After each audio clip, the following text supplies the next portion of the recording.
دیباچہ زبان قاری یا سامع کے ذہن کو دو طرح متاثر کرتی ہیں۔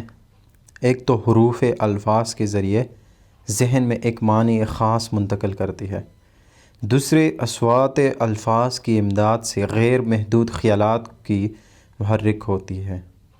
جہاں تک سامع کے علم کو دخل ہے، مدلولات الفاظ سے صرف ایک معنی خاص مفہوم ہوتے ہیں، مگر التزاماً مدلولات الفاظ کے متعلق بتیری دوسری صفات کا علم بھی حاصل ہوتا ہے۔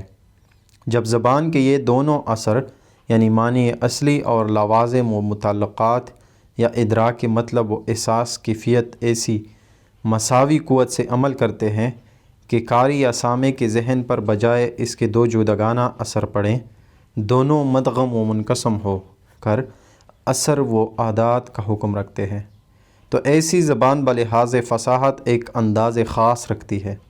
لیکن اگر صرف حروف الفاظ کے ذریعے ذرا میں ایک معنی خاص مفہوم ہوتے ہوں، لیکن بذریعہ تجنیس یا نغمہ اصوات اس معنی خاص کو ذہن نشین یا زیادہ واضح کرنے کے لیے کوئی مدد نہ پہنچے، تو وہ اسلوب انداز سے مغرہ رہے گا۔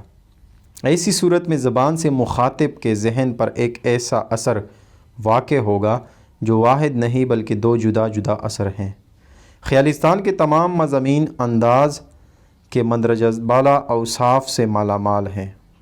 مثلا سودۂ سنگی کے اس فکرے میں کہ اہرمن اپنے لمبے ہاتھوں کے لمبے ناخن بڑھا کے گاڑ کے سینے ظلمت کو پھاڑ رہا تھا، جہاں الفاظ کے معنی سے ایک خاص مفہوم دماغ کو معلوم ہوتا ہے، وہاں محض اڑے اور لام کی اصوات سے بھی معافی کو ایسی مدد ملتی ہے کہ برسات کے بادلوں والی رات کی کیفیات ظاہر ہونے لگتی ہیں۔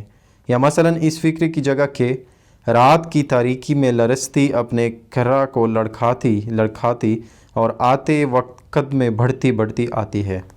اگر سید صاحب لکھتے ہیں کہ رات کی سیاہی میں کانپتی اپنے کرہ کو ڈھکیلتی اور آگے آتے وقت قد میں لمبی ہوتی ہوئی آتی ہے، تو گویا معافی میں تو کوئی فرق نہ پڑتا، لیکن اصوات الفاظ سے جو فکرے میں ایک وحشت کی تھرتھری پیدا ہو گئی ہے، وہ بالکل مفقود ہو جاتی۔ سید سجاد حیدر صاحب ہر جگہ موقع کے مناسب الفاظ استعمال کرنے میں بہت محتاط رہتے ہیں۔ کہیں وہ ایسے الفاظ تلاش کر کے لکھنے کا اہتمام کرتے ہیں کہ جن کی اصوات ان کے معنوں کا سراغ دیتی ہیں، کہیں آپ صرف ایک موضوع یا لفظ یا نفیس و نازک ترکیب سے فکرے میں زندگی کی لہر پیدا کر دیتے ہیں، اور بعض اوقات ان کے الفاظ ائتلاف کا ذہنی عمل بیدار کر کے پڑھنے والے کے معمولی تجربات و مشاہدات کو ایک عجیب دلکش روشنی میں پیش کرتے ہیں۔ خیالستان کا ہر صفحہ اس قسم کی مثالوں سے پر ہے، جن میں سے چند ہم ذیل میں درج کرتے ہیں۔ نمبر 1، تیر ایک کھوا چاک سرسراہٹ سے اس کی طرف گیا۔ 2، ادھر سلسبیل قمر اس کے بدن پر پڑ رہی تھی۔ 3، بڈھا رواں بادلوں پر نظر گاڑ کر سوال کا جواب دیتا۔ یہ سرسر رنگ وہ سحاب سمندر کے کنارے رک گئی۔ اس آواز میں ایک عزم آہنی کی قوت، ایک حکم عدالت کی مہابت موجود تھی۔ 6، اس کے دل میں ایک طغیان غرور اٹھا۔ 7، جس کی حیت قضائی سے بوئے فحش کے بھبکے نکل رہے تھے۔ 8، 2 آنسو کے قطرے 2 قطرہ سعادت ڈلک رہے تھے۔ 9، ان سب چیزوں کو لرزش حیات دینے والی موم بتی تھی جس سے مختصر سی روشنی نکل رہی تھی۔ 10، وہ شفقت و رقت، روحانیت و انسانیت کی دیوی ماں۔ صورت و معنی کا کامل اتحاد اس قدر الفاظ پر منحصر نہیں جس قدر ان کی ترتیب پر موقوف ہے۔ فن تحریر میں دیگر فنون کی طرح سب سے پہلا کام الفاظ کا انتخاب ہے اور اس کے بعد ایک نمونے خاص کے مطابق ان کی ترتیب، چنانچہ اس باب میں نمونہ کو بہت اہمیت دی جاتی ہے۔ تحریر کے سحر کے متعلق مشہور انگریزی مصنف R.L. اسٹیونس نے نہایت دلچسپ بحث کی ہے۔ وہ لکھتا ہے کہ ہر جملے میں بجز اس کے کہ وہ بہت ہی مختصر ہو، ایک قسم ایک عقیدہ یا گرہ ہوتی ہے، ایک حد خاص تک مطلب میں بتدریج تاکید یا ایک طرح کا اجمال بڑھتا جاتا ہے، اور اس کے بعد یہ حل یعنی تفصیل کا درجہ آتا ہے۔ فن کلام کا اقتضاء یہ ہے کہ اس طبع اجمال اور تفصیل یا حل و عقد خیالات کے مقابلے میں الفاظ جملہ میں بھی اسی قسم کا حل و عقد بالمقابل پایا جائے۔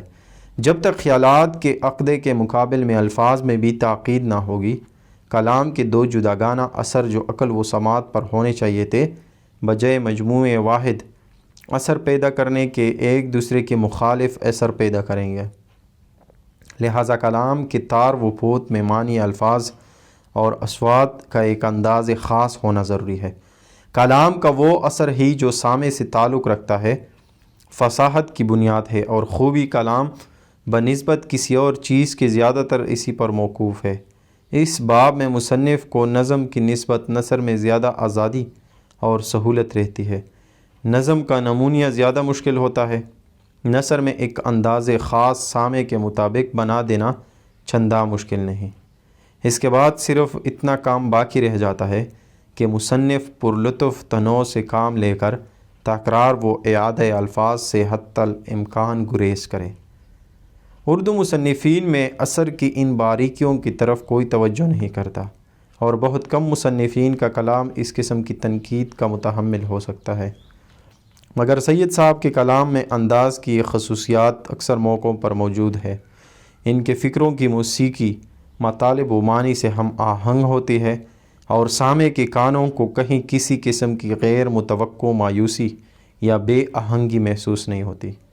خیالستان نہ صرف انداز کے محاسن گوناگوں ہی سے مرصع ہے، بلکہ لطیف جذبات، نازک شاعرانہ خیالات اور ظرافت کے شگفتہ مضامین کا ایک بے نظیر مجموعہ ہے، اور مصنف نے ہر موضوع کے مطابق مختلف مضامین میں اتنا موضوع طرز بیان اختیار کیا ہے جس پر تفصیلی تنقید ایک کتاب کی ضخامت کی محتاج ہے، اور اس میں کچھ شعبہ نہیں کہ خیالستان پہلی کتاب تھی جس کی اشاعت نے ادب اردو میں ایک نہایت حسین دلکش انداز پیدا کر دیا، اور ادب کی وسعت کے لیے نئے نئے راستے کھول دیے۔